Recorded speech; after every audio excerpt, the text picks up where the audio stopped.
Kësaj herë do të takohemi me një histori dashurie. Histori të dashurisë që gjithmonë na prekin në shpirt. Do të vim me rrëfimin e një vajzës nga qyteti i bukur i Shkodrës. Unë jam një vajzë nga qyteti i Shkodrës. Ndoshta shumë njerëz që më shohin sot nuk e dinë se çfarë kam kaluar. Nuk e dinë se sa lot kam derdhur e sa dhimbje kam mbajtur në shpirt. Jeta ime ka qenë gjithmonë e vështirë që në fëmijëri. Prindërit e mi na rritën me shumë mundi me sakrificë.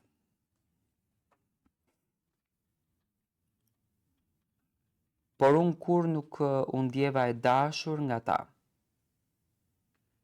Jam vajza e vetme në familje, kam 2 vëllezër dhe për prindërit e mi gjithmonë ata kanë qenë më të rëndësishëm. Ata i donin, i përkëdhelnin, i mbronin, ndërsa unë isha sikur një e huaj në shtëpinë time.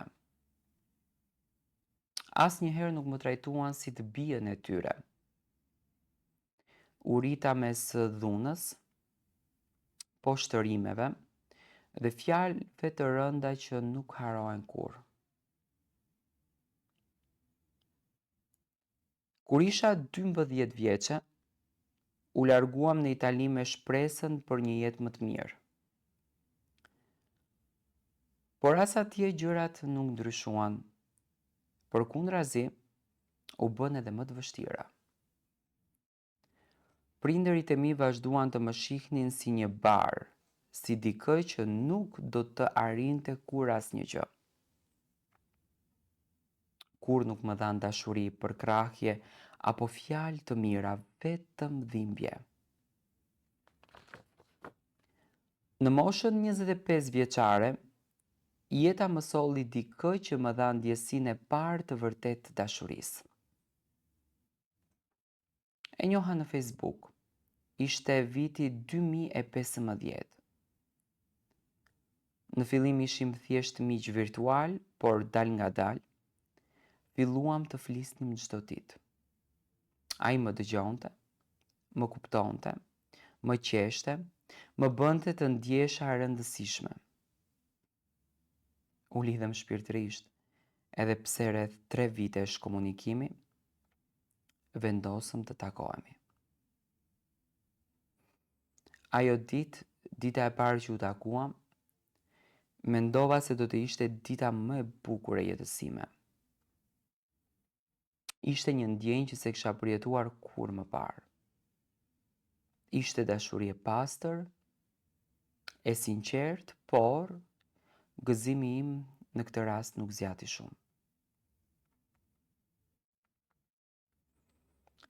Kur prindërit e mi morën vesh për të, gjithçka u kthye në ankth. Ata bën gjithçka që mua të më ndalonin, më kërcënuan, më fyen, madje edhe më thanë se do të më çonin në spitalin për të çmendur. Vetëm që të mos fejohesha me të. Sepse sipas tyre, unë nuk isha aftë që të krijoja një familje. Nuk isha e zoja të mbaja një shtëpi, as të kujdesesha për vjerin apo për burrin tim. Për ta unë isha një vajzë e pa vlerë në fund ditës. E megjithatë dashuria ime nuk u dorëzua. Ai nuk u largua kur, më shihte me dashuri, më thoshte: "Mos u shqetëso se gjithçka do të bëhet mirë." Më dha forcë kur askush tjetër se bëri. U fejuam dhe më pas u martuam. Për një vit ishim vërtet të lumtur. Për herë të parë ndjeva se po jetoja, jo thjesht ekzistoja. Në vitin 2019, Zoti na bekoi me fëmijën tonë të parë. Një djalë që sot është fryma ime, arsyeja pse e ndemar frym. Por jeta si gjithmonë nuk më la të gëzohem gjatë. Prindërit e mi vazhduan të përziheshin në martesën time. të shpifnin, të thonin gjëra që s'kishin lidhje me të vërtetën. Ata arritën deri aty sa të më vinin dorë, të më shkatëronin psikologjikisht. Dhe fatkeqësisht edhe buri im filloi t'i dëgjonte. U fto, filloi të ndryshonte. Fjalët e tyre u kthyen kundër meje. Mendova shpesh të mos jetoja më, mendoja se ndoshta bota do t'ishte më e qetë pa mua, por çdo herë që shikoja djalin tim e ndjeja se ai është arsyeja pse duhet jem e fortë. Ai në të vërtetë ishte gjithçka që unë kisha. Sot jetoj me frikë, me lotë që nuk pushojnë, me plagë që nuk duken, por digjen brenda meje. Buri që dikur më donte, tani më rre, më ofendon dhe më bën të ndjem si një hiç. Ai që më premtoi dashuri tani është shkaku i dhimbjes sime më të madhe. Djali im është dëshmitar i gjithçkaje. Ai më sheh kur qaj, kur i në heshtje, kur dridhem nga frika. Ka mësuar ta ndjej dhimbjen time. Sa herë dikush afrohet, qoftë buri, qoftë prindërit, ai më mbrohet me lot në sy edhe më thot: mos e prekni mamin tim. Ka frikë qan, më ri gjithmonë pranë. Ai është ëngjulli im i vogël, mburoja ime. E sot teksa po e tregoj këtë histori se bëj për mëshirë, por e bëj që dikush diku ndoshta ta kuptoj se dhuna nuk është dashuri. Se një vajzë ka të drejtë të jetoj, të dashuroj, të jetë e lirë.